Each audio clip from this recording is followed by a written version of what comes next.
వృశ్చిక రాశి వారికి పరాభవ నామ సంవత్సరంలో గోచార ఫలితాలు ఏ విధంగా ఉన్నాయో తెలుసుకునేటువంటి ప్రయత్నం చేద్దాము.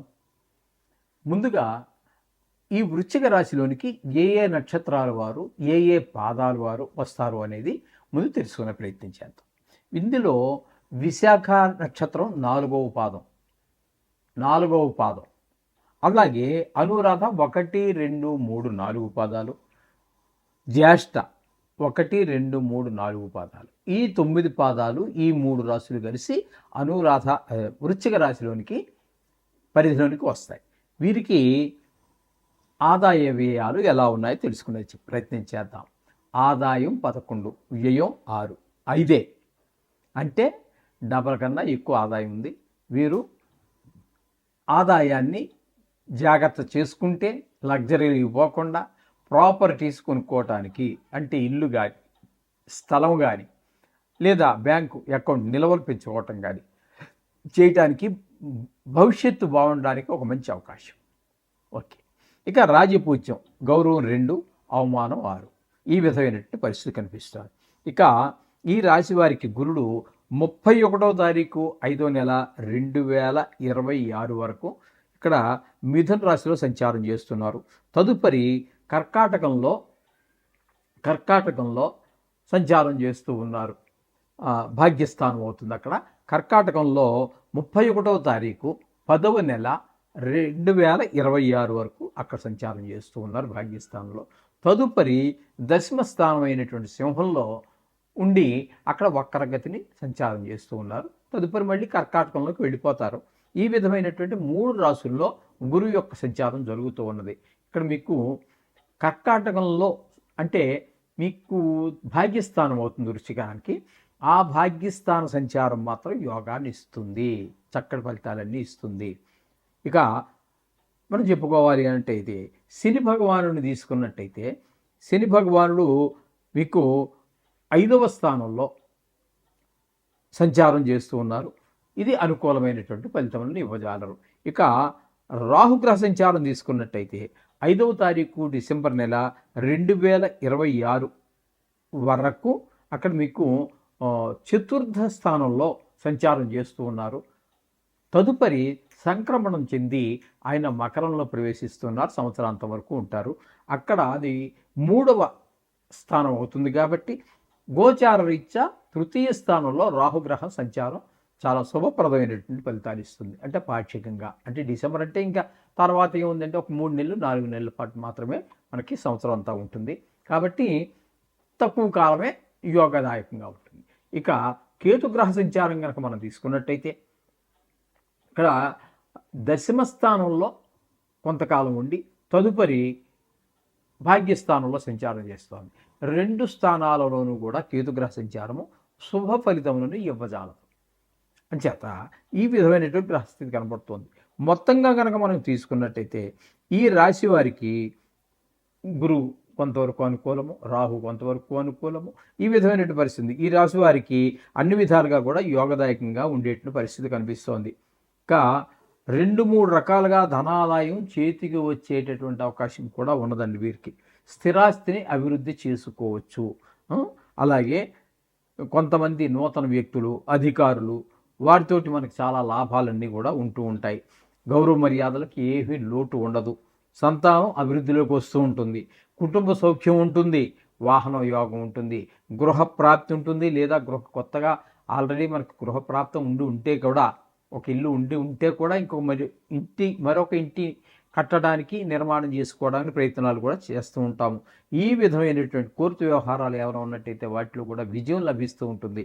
ఈ విధమైన ఫలితాలన్నీ కూడా మనకు వృశ్చిక రాశి వారికి గోచరిస్తూ ఉన్నాయి. ఇక విద్యార్థుల విషయంలోకి వస్తే పరీక్షల్లో తప్పకుండా పాస్ అవుతారు. ర్యాంకులు కూడా పొందగలుగుతారు. అలాగే ఉన్నత విద్యలు కూడా చదవగలుగుతారు. రీసెర్చ్ చేయడానికి విదేశాలకు వెళ్ళే అవకాశం కూడా కనిపిస్తూ ఉన్నది ఇక్కడ. ఇక ఉద్యోగస్తులు కనుక మనం తీసుకున్నట్టయితే వీళ్ళకి ట్రాన్స్ఫర్లు, ప్రమోషన్లు కూడా వచ్చేటువంటి అవకాశం స్పష్టంగా గోచరిస్తోంది. తాత్కాలికంగా పనిచేసే వారికి, అంటే టెంపరీగా జాబ్ చేస్తూ ఉంటారే వాళ్ళకి ప్రభుత్వం వాళ్ళకి పర్మనెంట్ చేసే అవకాశం ఉంటుంది. లేదా పెద్ద పెద్ద కంపెనీలు కానివ్వండి, ప్రభుత్వం కానివ్వండి, ఇంతకాలంగా చేస్తున్న వాళ్ళకి, కొత్త కాలంగా చేస్తున్న వాళ్ళకి ఏదో వాళ్ళ పరిధులు వాళ్ళకు ఉంటాయి. వాళ్ళని స్థిరం ఎప్పుడు ఇంకా అక్కడ పర్మనెంట్గా స్థిరంగా ఉండేటటువంటి అవకాశం కల్పిస్తూ రెగ్యులర్ స్కేల్ అంటే జీతం పర్మనెంట్గా ఉండే వాళ్ళకి ఏ జీతం వస్తుందో గవర్నమెంట్ ప్రకారం ఆ విధంగా వచ్చే అవకాశం కూడా కనిపిస్తూ ఉన్నది ఇక్కడ ఉద్యోగస్తులకి. వ్యవసాయదారులకి పంటలు బాగా పండుతాయి, పండ్ల తోటలు అన్నీ బాగా ఉంటాయి, మెట్ట పంటల వారికి కూడా లాభాలు వస్తాయి.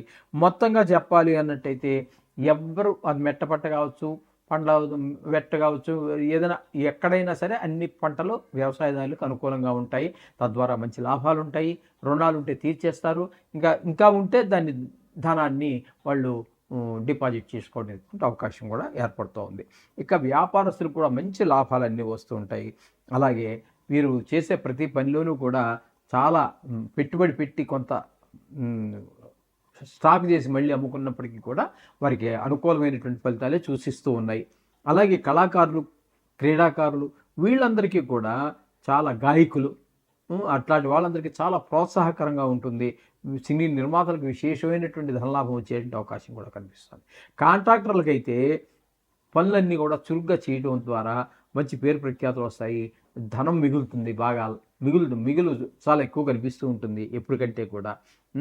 బిల్లులన్నీ సకాలంలో గవర్నమెంట్ రిలీజ్ చేయడం ద్వారా వారు ఆ రుణాలు ఏవైతే తీసుకుని ఉన్నారో ఆ రుణాలు తీర్చేయటం, ఆ ధనాన్ని ఆదాయం చేసుకోవటం, మంచి ఆర్థికాభివృద్ధి స్పష్టంగా గోచరిస్తూ ఉన్నది కాంట్రాక్టర్లకి. ఇక రాజకీయ నాయకులకైతే మంచి గుర్తింపు ఉంటుంది, గౌరవాభిమానాలు ఉంటాయి, పలుకుబడి పెరుగుతుంది, ప్రజల సమస్యలన్నింటినీ కూడా చాలా యుక్తితో పరిష్కరించగలుగుతారు వీళ్ళందరూ కూడా. ఈ రాశి స్త్రీలకు కనుక మనం తీసుకున్నట్టయితే వివాహం అయ్యేటువంటి అవకాశం ఉన్నది. కొంత శ్రమపడినా కూడా అనుకూలమైనటువంటి సంబంధమే కుదురుతుంది. విదేశీ ప్రయాణాలు అనుకూలిస్తాయి వీరందరికీ కూడా. అలాగే ప్రమోషన్తో కూడిన ట్రాన్స్ఫర్లు కూడా జరిగే అవకాశం ఉన్నది. గృహ జీవితానందం అంతా కూడా కావలసినటువంటి ఈ మేరకు వాళ్ళు ఆస్వాదించగలుగుతారు.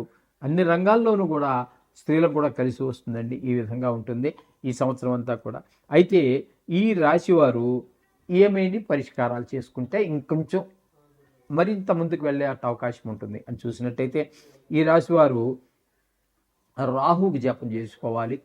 ఎందుకంటే కొంత పాక్షికంగా మాత్రమే అవుతుంది కాబట్టి. ఇక కేతువుని కనుక మనం తీసుకున్నట్టే కేతువు కూడా అనుకూలమైన పరిస్థితి లేదు. కేతువుకి, రాహుకి, అలాగే శనికి కూడా మరి పంచమ స్థానంలో ఉన్నారు కాబట్టి ఆయన శనికి కూడా తైలాభిషేకాలు నువ్వుల దానం చేయటం, అలాగే అమ్మవారికి దుర్గా అమ్మవారు కావచ్చు, వారాహి అమ్మవారు కావచ్చు, లలితాదేవి కావచ్చు, ఇవన్నీ పూజించడం, నవదుర్గా స్తోత్రం ఇట్లాంటివన్నీ కూడా చేయటం ద్వారా వారు ఈ రాహుకేతువుని ప్రసన్నం చేసుకోవడానికి అవకాశం ఉంటుంది. ఈ తైలాభిషేకాలు, ఇట్లాంటి నువ్వుల దానం ఇట్లాంటి వాటి ద్వారా శని భగవాను మనం అభిమానాన్ని చూరగొండం అవుతుంది. ఈ విధమైనటువంటి ప్రసన్నం చేసుకోవడానికి అవకాశం ఉంటుంది. ఆ విధంగా చేయండి, సర్వశుభాలు పొందండి. శుభం భూయాత్. మేషరాశి వారికి ఇక రాహువుని కనుక తీసుకున్నట్టయితే రాహువు ఏకాదశ స్థానంలో డిసెంబర్ వరకు ఉన్నారని చెప్పుకున్నాం కదండి మనం. అక్కడ ఆ డిసెంబర్లో 5వ తారీఖు డిసెంబర్ నెల వరకు ఆయన యోగదాయకంగానే ఉంటారు, ఏకాదశ స్థానంలో ఉన్నారు కాబట్టి. తదుపరి దశమ స్థానంలో ప్రవేశించాక వృత్తిపరమైనటువంటి ఇబ్బందులన్నీ ఆయన కలగజేస్తూ ఉంటారు. ఇది ఈ విధంగా మనకి విద్యార్థులకి మొత్తం మీద విద్యార్థులకు మనం చెప్పాలి అంటే పాస్ అవ్వడం కష్టము, ర్యాంకులు రావడం అనేవి రావు. అది చదివితే పాస్ అవ్వాలి, చాలా కష్టపడి చదివితేనే మాత్రమే వీళ్ళు పాస్ కాగలరు. ఇక ఉద్యోగస్తుల విషయానికి మనం వచ్చినట్టయితే వీళ్ళు చాలా జాగ్రత్తగా ఉండవలసినటువంటి సమయం. ఎక్కువగా శ్రమకి పడవలసి వస్తుంది. నిరుద్యోగులకు ఉద్యోగ అవకాశాలు చాలా తక్కువగా ఉన్నాయి. నిరుద్యోగంలో ఉన్నటువంటి వారికి ఉద్యోగ అవకాశాలు చాలా తక్కువగా ఉంటాయి. ఇక వ్యవసాయదారుల విషయానికి వచ్చినట్టయితే వీరికి పంట చేతికి వచ్చే టైంకి నష్టపోవడం జరుగుతూ ఉంటుంది. అంటే బాగా పండిపోయింది, ఇంకా కొద్ది రోజుల్లో మనం కోసేద్దాము అనుకునేటప్పుడు వరదలో ఏవో రావటం, కొట్టుకుపోవటము, లేకపోతే చీడపీడలు పట్టడము ఇట్లాంటివన్నీ జరిగి మొత్తం మీద వీళ్ళకి కొంచెం ఆదాయం తగ్గేటటువంటి అవకాశం ఉంటుంది. ధనాదాయం తగ్గిపోతుంది, రుణభారం పెరిగిపోతూ ఉంటుంది. మరి ఇంతే దానికి పెట్టుబడి పెట్టాలి కదండి, అది బ్యాంకు ద్వారానో ప్రైవేటు వ్యక్తుల దగ్గర తీసుకోవాల్సి ఉంటుంది. అవి పంట ఎప్పుడైతే చేతికి రాలేదో రుణం పెరిగిపోతూ ఉంటుంది. ఈ విధమైనటువంటి ఇబ్బందులన్నీ వ్యవసాయదారులకి ఉన్నాయి. ఇక వ్యాపారస్తులకు చెప్పుకోవాలంటే వీళ్ళకి పెట్టుబడులు ఎక్కువైపోతూ ఉంటాయి. క్రయ విక్రయాలు కలిసి రావండి.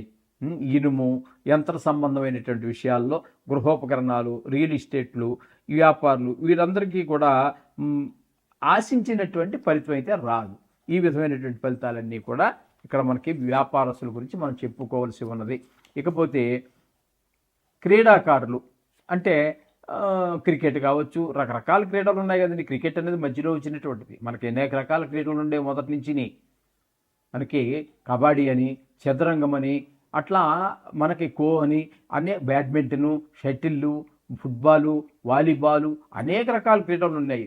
అవన్నీ కూడా ఈ క్రికెట్ మహత్యం అని అవన్నీ మరుగున పడిపోయాయి. అటువంటి క్రీడాకారులకి ఇక టీవీ రంగంలో ఉన్నటువంటి వారికి నటీనటులు అంటే టీవీ రంగం, సినీ రంగం అనేటప్పుడు నటీనటులు, సాంకేతిక వీళ్ళు ఉన్నారు కదా స్టాఫ్, వాళ్ళందరికీ కూడా తగినంత గుర్తింపు ఉండదు, తగిన ఆదాయము కూడా ఉండదు. నిర్మాతలకి పెట్టుబడికి తగినటువంటి ఆదాయం రాదు. ఎందుకంటే ఈ నిర్మాత అనేటటువంటి వాడు ఏదో మళ్ళాగా ఏదో లక్షలతోటో, 1-2 కోట్లతోటో, 10 కోట్లతోటే తేలేటటువంటి వ్యవహారం కాదు. అది చాలా పెద్ద మొత్తంలో పెట్టవలసి ఉంటుంది.